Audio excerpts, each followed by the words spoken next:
Hi everybody, it's Sam at Mixed Up Craft. Thank you for watching my tutorial today. This is one of my Christmas workshop projects. So I have made this one for the fairy friends in our family. So at Christmas time we also give gifts to I don't actually have any pets here, but at home there are other members of the family who deserve gifts as well. So I have made this one and it's for a dog, which you can probably tell, and I've obviously stamped this little doggy all over some craft card. The stamps I purchased in China, sorry, I will try and find somewhere selling it, and these are from the hat and the mittens. There's a mix. The dog is just from China, so you could obviously use other ones, but the presents and all these bits I think were from an old creative stamping one. So I just kind of grab everything, and I think I've still got no, I've changed it anyway, and the ho ho ho is from there's another stamp set as well, but I will share all those links, so just check out all the things in the description below. But yeah, this is just a really nice, you can see the back there, stamped it all on the sides. It's a really good size. What have I got here? I'll grab my ruler. So it is 8 1/4 wide and 7 1/2 deep, so lots of room, and you just fold in the bottom and it will fold completely flat, so you can make now and obviously store away for Christmas. So you don't have to do this with a pet theme at all. This is a perfect and really nice gift box or gift bag for anything, birthdays, Christmas, all kinds of occasions. So yeah, let's crack on and make this one. Okay, so to make this one you are going to need, so I have done loads of pieces because I only need one of these. So you need a piece of 11 by 8 1/4.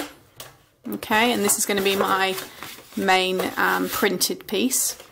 Then you need a piece of 11 by 8 1/4 again, so this is going to be for the back.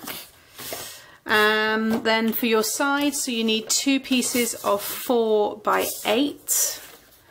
And then the piece to dress the front, I'll talk through that when we get to it. So first of all, with your patterned paper, whatever card you're using for the front or for the flap and the back piece, so along the 11-inch side you need to score at 1 1/2 and 7 1/2. okay, so that's that piece. Then grab your other piece, and again along the 11-inch side you need to score at 1/2 inch, 3 inches and 3 1/2 inches. Okay, and then with your 2 side pieces, so first of all you need to score along the 8-inch side, and you want to score at 1/2 inch and at 2 inches. Okay, and then rotate it onto the 4-inch side, and you want to score at 1/2 inch all the way down, at 3 1/2 all the way down, and then at 2 just down to that score line there. Don't go past that one.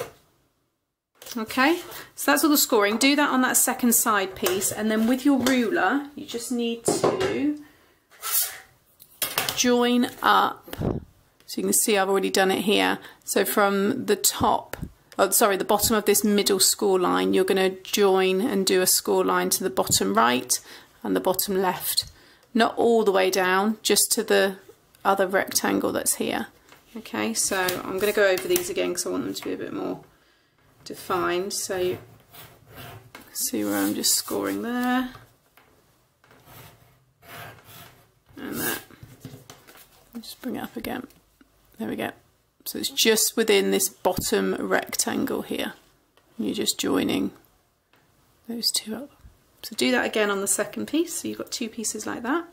And then we just need to burnish everything. So start with the side, one of the side pieces here. So I'm just going to burnish all of these score lines.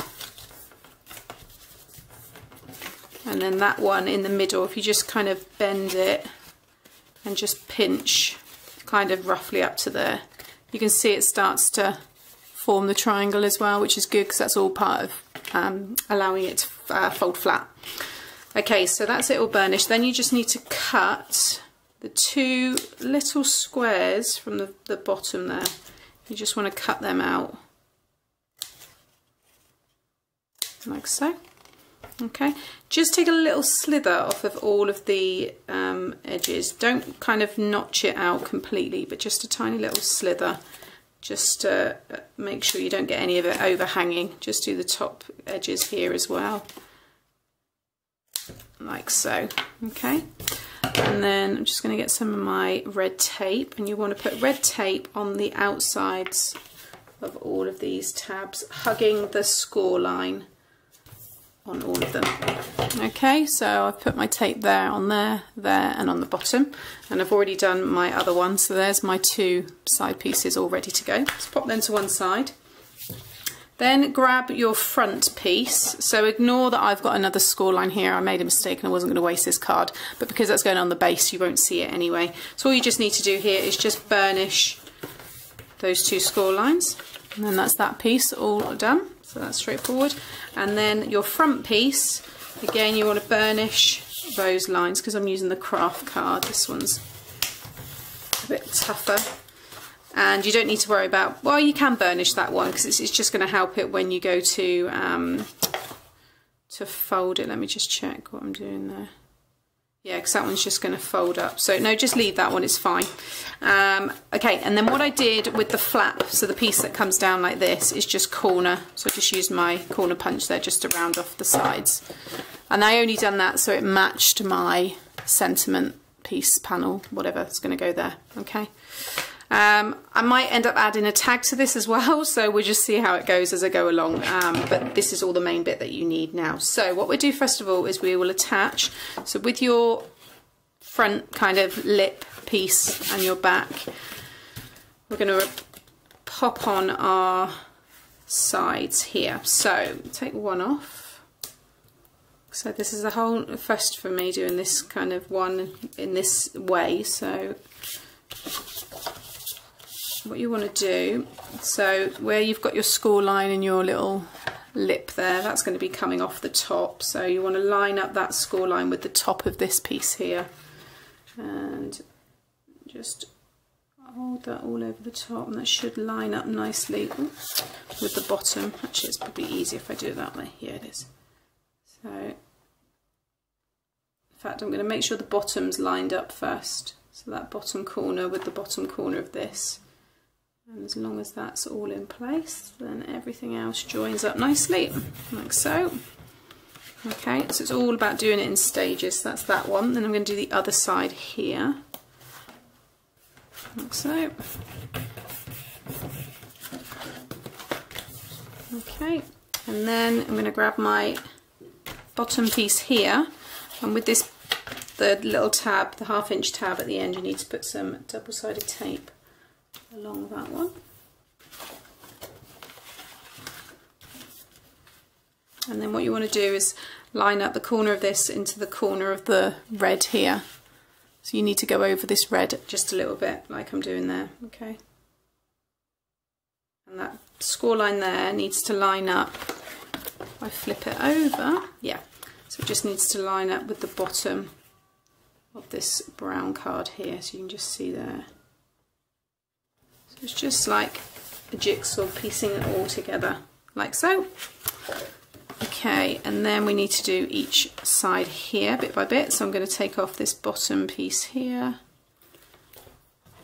and bring up this piece and just bring it around. It's like you're making a box, you're just going to form that right angle, so you just want to join up the bottom there, like so. Turn that up that way.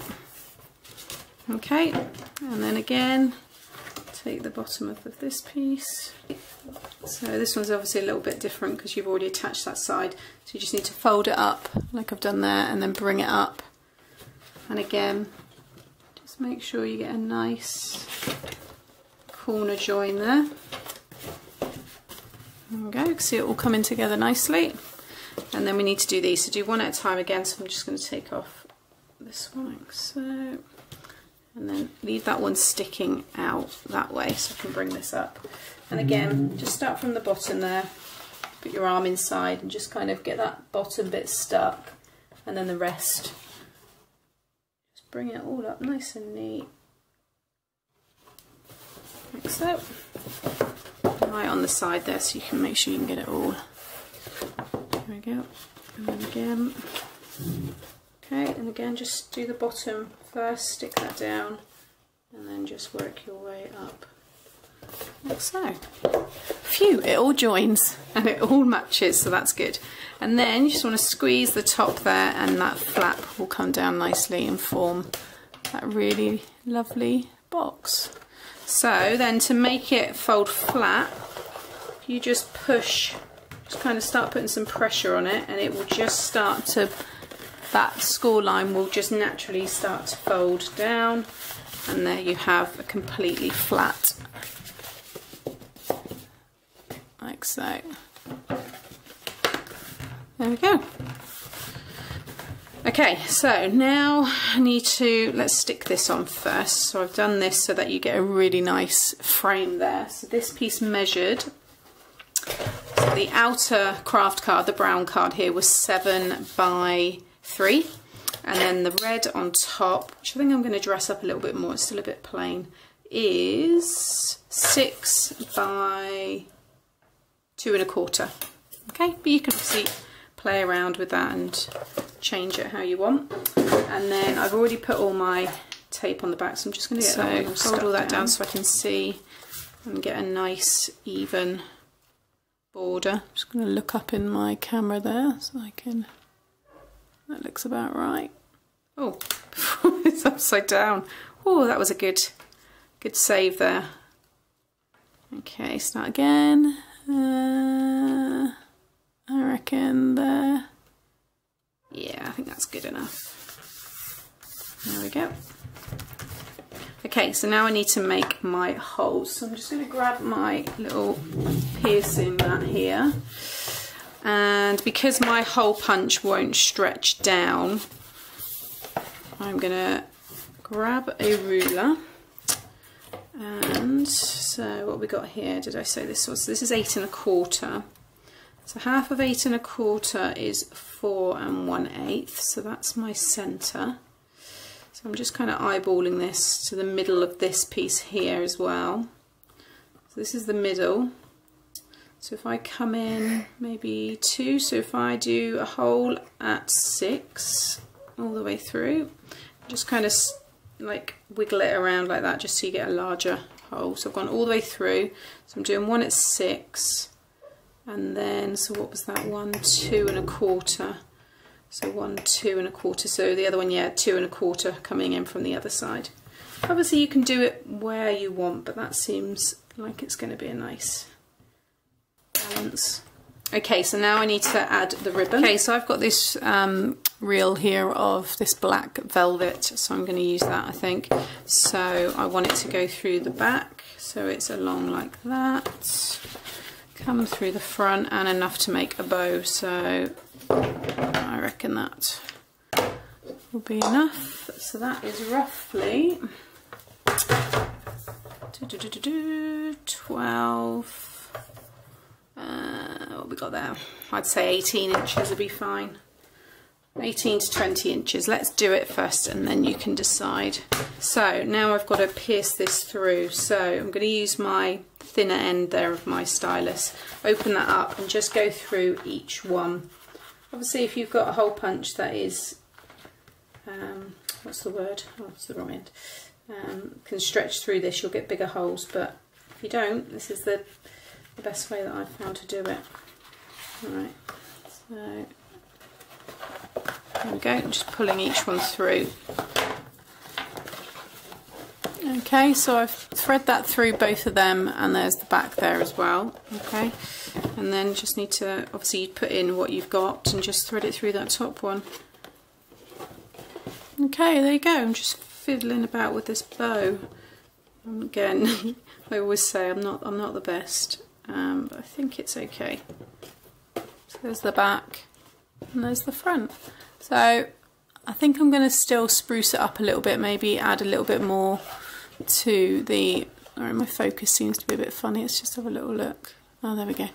Yeah, add a little bit more maybe around here, do something with it, and I think I'm going to add a tag, but you'll see that in the pictures anyway.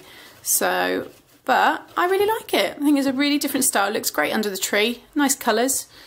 Adding black this time, which I don't usually do, but I think it works really, really well, and it's a really nice size box, and obviously perfect because it lies completely, once all the air's pushed out of it, completely flat, so you can store them all away, make them now and store them for later. So there you go. Hope you like that one. Bit different, and subscribe to my channel to see more, and hit that like button if you enjoyed today's tutorial. Thanks for watching. Bye.